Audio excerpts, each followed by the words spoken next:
Hello friends, मी हर्षास kitchen मॅजिकमध्ये आज आपलं स्वागत आहे। आज आपण बनवणार आहे पुलाव कोणता तर बटाटे सोया पुलाव एकदम टेस्टी बनतो आणि एकदम इझी प्रकारे आपण बनवू शकतो। अशा प्रकारचा पुलाव एकदम एक दाना मोकळा आणि याच्यामध्ये आपण न तिखट न हळद वापरणार आहे।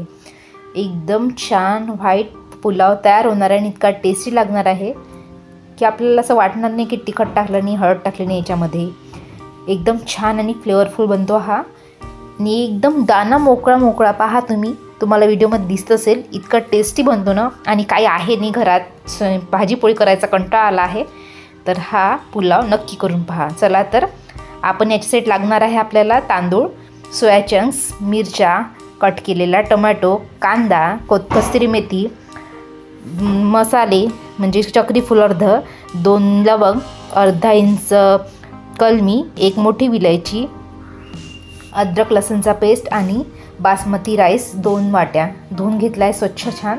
सगळ्यात पहिले कुकर चढवूया गॅसवर, त्याच्यामध्ये टाकायचं तेल आणि त्याच्यामध्ये सगळ्यात पहिले मोहरी टाकायची। मोहरी तळतळली तर त्याच्यामध्ये टाकायचं जिरं झालं की त्याच्यामध्ये टाकायचे मसाल्याचे पानं टाकायचे, गरम मसाल्याचे, आणि जे मसाला काढून ठेवला आहे आपण सर्व तो मसाला टाकायचा।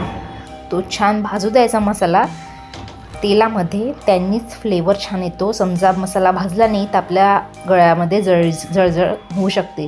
त्याच्यानंतर टाकायचं त्याच्यामध्ये कांदा बारीक केलेला, आणि बारीक केलेला कांदा टाकायचा, त्याच्यामध्ये टाकायचं आपल्याला लसूण अद्रकची पेस्ट आणि हे छान भाजून घ्यायचं गोल्डन कलर येईपर्यंत। आणि हे भाजणं खूप मस्त आहे, खूप छान त्या तेलामध्ये फ्लेवर येतो, त्यातूनच आपल्या भातामध्ये फ्लेवर येतो। त्याच्यामध्ये टाकायची 2 ग्रीन मिरची आणि टोमॅटो टाकायचा कट केलेला 1, आणि त्याच्यामध्ये टाकायचं 1 चम्मच कसुरी मेथी। हे टाकलं आपण, हे पूर्ण 2 मिनटं भाजून घ्यायचं। याच्यामध्ये टाकायचं आपल्याला 2 चम्मच मीठ, 1 चम्मच धनिया पावडर आणि अर्धा चम्मच गरम मसाला। पहा बाकी काहीच टाकलं नाही मी, तिखट नाही टाकलं, हळद नाही टाकली। आणि जे कट केलेले सोलून ठेवलेले बटाटे होते ते टाकून घेतले आहे, ते पण सुद्धा खालीवर करून छान शिजवून घ्यायची।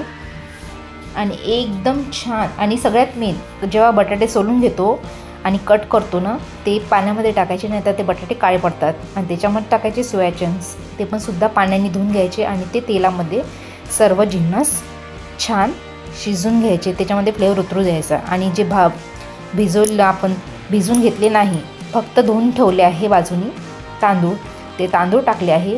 आणि जेवढे तांदूळ घेतले आहे आपण, घेतले आहे 2 वाटी तांदूळ, तर त्याच्या डबलच्या मापाने आपण पाणी एका साईडला पातेल्यामध्ये उकळायला मांडलं आहे।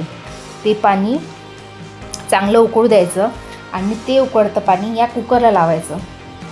फ्रेंड्स, जर तुम्ही माझ्या चॅनलवर नवीन असाल तर लाईक करा, शेअर करा, सबस्क्राईब करा, चॅनलला फॉलो करा आणि कमेंट करायला विसरू नका। ते सर्व पाणी आपण त्या कुकरला ट्रान्सफर करायचं आणि कुकरची झाकण लावायचं। सगळ्यात पहिले 2 मिनटं मोठ्या आचेवर कुकर गरम करून घ्यायचा आणि किमान 2 शिट्ट्या काढून घ्यायच्या। आणि थोडा दम, आणि एकदम बंद केल्याबरोबर कुकर उघडायचं नाही, थोडा दम राहू द्यायचं त्याच्यामध्ये। आणि ते 2 मिनटानंतर कुकर उघडायचा। आणि आता पहा किती छान एकदम मोकळा तांदूळ झाला, एक दाना मोकळा झाला आहे। आणि गरमागरम सर्व करायचा। नाशिकमध्ये आपण क्लाउड सर्व्हिस सुरू केली आहे, जर तुम्हाला ऑर्डर करायचं असेल तर तुम्ही करू शकता। आणि माझे व्हिडिओ तुम्हाला आवडत असेल तर लाईक करा, शेअर करा, सबस्क्राईब करा, आणि व्हिडिओ शेवटपर्यंत पाहिल्याबद्दल धन्यवाद। आणि असेच तुमचं प्रेम आमच्यावर राहू द्या,